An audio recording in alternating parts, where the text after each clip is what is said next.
पहली बार ऐसा नहीं हुआ है कि राहुल गांधी ने सेना का अपमान किया है। अग्निपथ योजना को लेकर विवादित बयान दिया राहुल गांधी ने और एक बार फिर सेना के अपमान से इसे जोड़ा जा रहा है। भारत जोड़ो यात्रा में विवादित बयान राहुल गांधी का एक बार फिर सामने आया है। इससे पहले भी कई बार कई जगहों पर भारत जोड़ो यात्रा के दौरान उन्होंने सेना पर विवादित बयान दिया, सेना का अपमान किया, उसके बाद निशाने पर भी आए वो। और देखिए एक बार फिर क्या कुछ कहा राहुल गांधी ने सेना के विरोध में, सेना के अपमान को लेकर, सुनाते हैं आपको। एक रास्ता था युवाओं के लिए अग्निवीर वाला,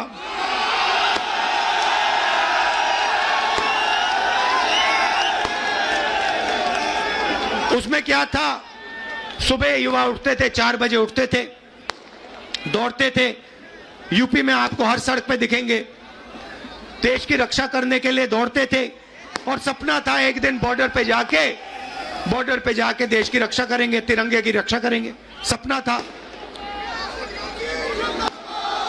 युवा 15 साल सेना में सेवा कर सकता था, उसके बाद उसको पेंशन मिलती थी। नरेंद्र मोदी जी ने कहा नहीं भाई, ये 15 साल वाली बात छोड़ो, पेंशन वाली बात छोड़ो, ऐसे करते हैं 6 महीने ट्रेनिंग करो, बंदूक पकड़ो, 4 साल रहो, फिर जूता मार के बाहर निकाल देंगे और उसके बाद बेरोजगार हो जाओ। तो राहुल गांधी को आप यहां पर सुन रहे थे। और प्रियंका, ये कोई पहली बार नहीं है, इससे पहले भी हमने सुना अग्निवीर को लेकर किस तरह से समय समय पर न केवल राहुल गांधी बल्कि उनके जो तमाम नेता हैं वो इसी तरह के बयान देते रहते हैं। बिल्कुल, और इसी पर हमारे साथ बीजेपी प्रवक्ता शहजाद पूनावाला जुड़ गए हैं। शहजाद, जिस तरीके से राहुल गांधी का बयान सामने आया, वो सीधे तौर पर कह रहे हैं कि देखिए, पहले एक 15 साल का समय होता था सेना के पास, लेकिन अब उन्होंने कह दिया 6 महीने की ट्रेनिंग लेकर हाथ में बंदूक पकड़ो। इस तरीके से निशाना साधा जा रहा है मोदी सरकार पर। देखिए, सेना का अपमान यही है राहुल गांधी और कांग्रेस की पहचान। इसलिए सड़क का गुंडा से लेकर जिस प्रकार से चाइना ने सेना की पिटाई कर दी, एक लंबी श्रृंखला है कि किस प्रकार से उन्होंने सेना के मनोबल को तोड़ने के लिए इस प्रकार के वक्तव्य दिए। और ये वही कांग्रेस पार्टी है जिसने OROP, national war memorial, Rafales, bulletproof jackets कभी कुछ नहीं खरीदा, LAC पर इंफ्रास्ट्रक्चर नहीं बनाया, परंतु बार बार सेना के मनोबल पर चोट करने का कुत्सित प्रयास करते हैं। और सर्जिकल स्ट्राइक को ये सर्जिकल कहते हैं, खून की दलाली कहते हैं, बालाकोट में सबूत मांगते हैं, पुलवामा का दोष भारत पर डालते हैं। तो ये इनका चरित्र बन चुका है कि भारत की सेना पर करो हमला, और इस प्रकार से ये राहुल गांधी। लेकिन शहजाद, वो ये भी कहते हैं शहजाद पूनावाला कि आप लोग सेना को आगे कर देते हैं, सेना के पीछे छिपना छोड़िए और सामने आकर बात करिए। मैं सीधा आप पर कह रहा हूं, आप उसको बार बार सेना से जोड़ देते हैं।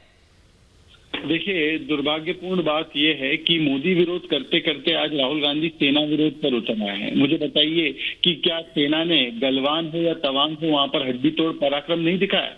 और जब दिखाया तो उनको ये कहना कि वो पिट कर आ गए, ये सेना के पीछे छिपने का काम है या ये सेना का अपमान का काम राहुल गांधी कर रहे हैं? तो राहुल गांधी का तो पुराना चरित्र है, MOU साइन है चाइना के साथ, और इसीलिए शायद वो बार बार सेना के मनोबल पर हमला करते हैं। बिल्कुल। और शहजाद, देखिए, सियासत अपनी जगह है। अगर हम भारत जोड़ो यात्रा की बात करें जो लगातार राहुल गांधी कर रहे हैं, वो अपनी जगह है, लेकिन सेना के नाम पर सियासत करना ये ठीक नहीं है।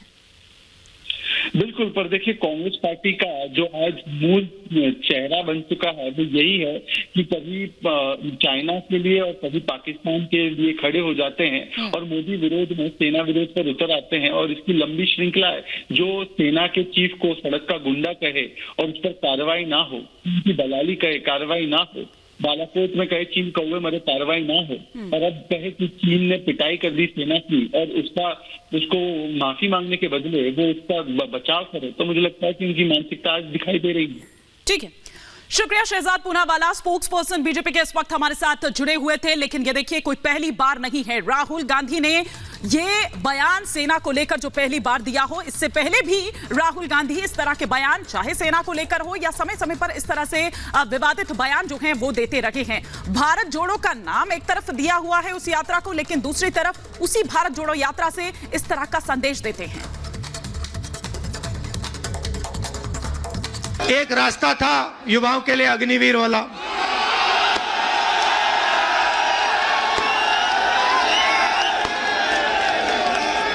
उसमें क्या था, सुबह युवा उठते थे, 4 बजे उठते थे, दौड़ते थे, यूपी में आपको हर सड़क पे दिखेंगे।